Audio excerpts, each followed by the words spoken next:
The Galactic Council chamber fell silent, as Ambassador Zethkari of the Veltar Confederation stood before the assembled representatives of 47 star systems. His crystalline exoskeleton reflected the pale light of distant stars visible through the massive viewport, and his four eyes conveyed a desperation that transcended species barriers. Honored delegates, Zethkari's voice resonated through the translation matrix. We face extinction. The Devourers have consumed 18 systems in the past cycle. Our combined fleets, the pride of the Andorian Navy, the legendary Crystalline, armadas, even the feared Wraith squadrons have all fallen before their endless swarm. A low murmur rippled through the chamber. The Devourers were a machine intelligence that had emerged from the galactic core, consuming entire civilizations. To fuel their exponential reproduction, no negotiation was possible with entities that viewed all organic life as mere raw material. The mathematical projections are clear, continued Admiral Kess of the Andorian Republic, his blue-scaled hands trembling as he activated the holographic display. At their current rate of expansion, the outer rim will fall within 6 months. The core worlds have perhaps 2 years. Elder Myra of the Telepathic Consortium closed her multiple eyes in concentration. I have touched the minds at the front lines. The fear, the despair, it echoes across space itself. Some speak of surrender, of hoping the machines will spare a few breeding populations. There will be no surrender, growled War Chief Thak of the Brutarian clans, slamming his massive fist against the council table. The Brutarians will die fighting, as is our way. But we will not die alone. Your courage honors us all, War Chief, Zethkari replied solemnly.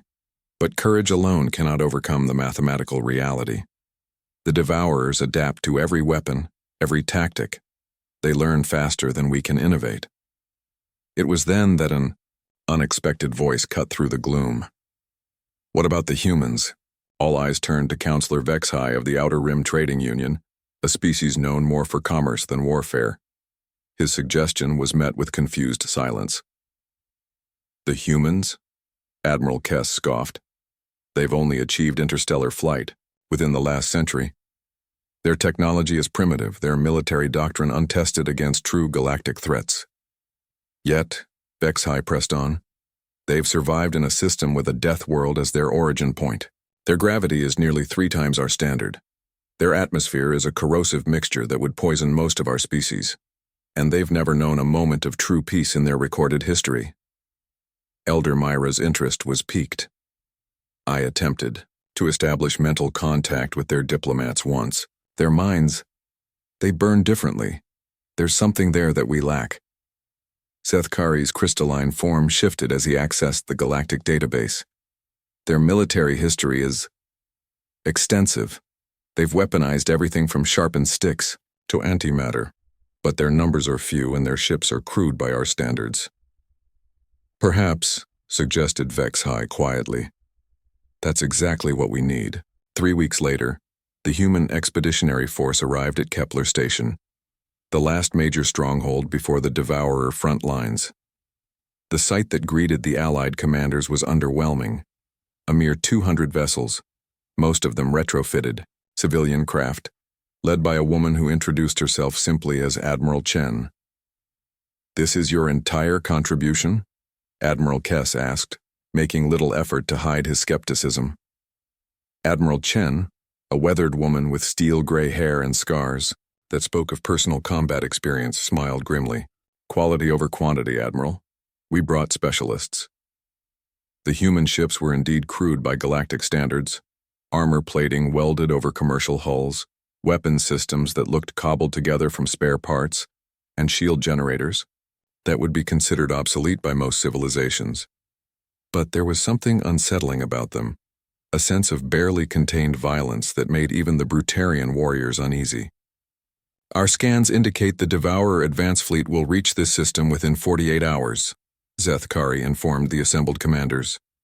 Intelligence suggests over 10,000 units, including several Harvester-class world killers. We'll be ready, Admiral Chen replied simply. The battle began exactly as predicted. The Devourer swarm emerged from hyperspace like a metallic plague, their dark hulls absorbing starlight as they advanced in perfect formation. The Allied fleet took up defensive positions around Kepler Station, their sophisticated weapons systems, charging for the hopeless last stand. But the humans moved differently. Instead of forming orderly battle lines, their ships scattered like startled fish, diving toward the planet's surface or hiding behind asteroid fields. Some of the Allied commanders cursed this apparent cowardice until they realized what the humans were actually doing. The first Devourer scouts to investigate the seemingly abandoned mining facilities on Kepler-4 triggered massive fusion explosions that had been carefully placed in the planet's crust. The chain reaction cracked the world's mantle, sending streams of molten rock into space that the human ships rode like surfers on waves of destruction. Meanwhile, other human vessels had attached themselves to drifting asteroids, their crews, working frantically to install some kind of modifications. When the main Devourer fleet moved to investigate, these dead rocks suddenly came alive, revealing themselves to be massive kinetic weapons that the humans had somehow managed to accelerate to significant fractions of light speed using the asteroid's own mass as both camouflage and ammunition. But the true shock came when Admiral Chen's flagship, the UES Indomitable, charged directly into the heart of the Devourer formation. The Allied commanders watched in horror, certain they were witnessing a suicide run, until the human ship's true nature became clear. It wasn't a warship at all. It was a massive fusion bomb with engines attached, and Admiral Chen had no intention of detonating it from a safe distance. "This is Admiral Chen to all Allied forces." Her voice crackled over the communications array as her ship's hull began to glow from the barely contained reaction within. When someone threatens to exterminate everything you love, you don't calculate odds. You calculate how much of them you can take with you. The Indomitable detonated in the center of the Devourer fleet, creating a miniature star that vaporized hundreds of enemy vessels and sent electromagnetic pulses cascading through their formation.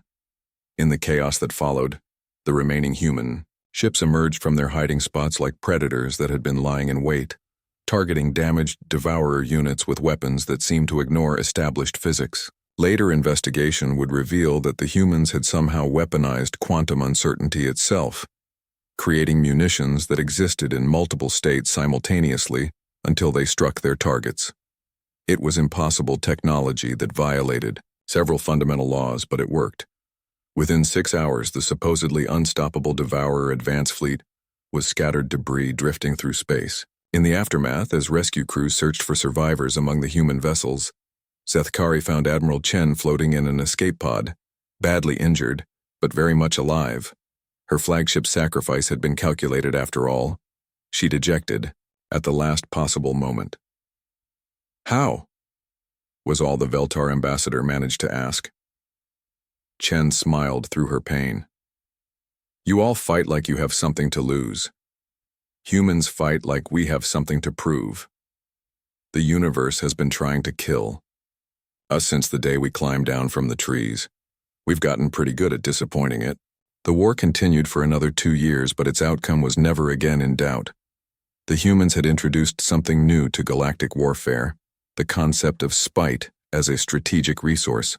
They turned every defeat into a Pyrrhic victory for their enemies, every retreat into a trap, every desperate last stand into a lesson in why you should never corner something that evolved on a death world. When the last Devourer construct was finally destroyed, the Galactic Council formally welcomed humanity as a full-member civilization. But privately, many delegates admitted they now understood why the humans' homeworld had such a fearsome reputation. After all, any species that could look at the heat death of the universe and respond with challenge accepted was probably not one you wanted as an enemy. The humans had walked onto the battlefield of a hopeless war and reminded the galaxy of a simple truth. Sometimes the most dangerous opponent is the one who refuses to accept that they should lose.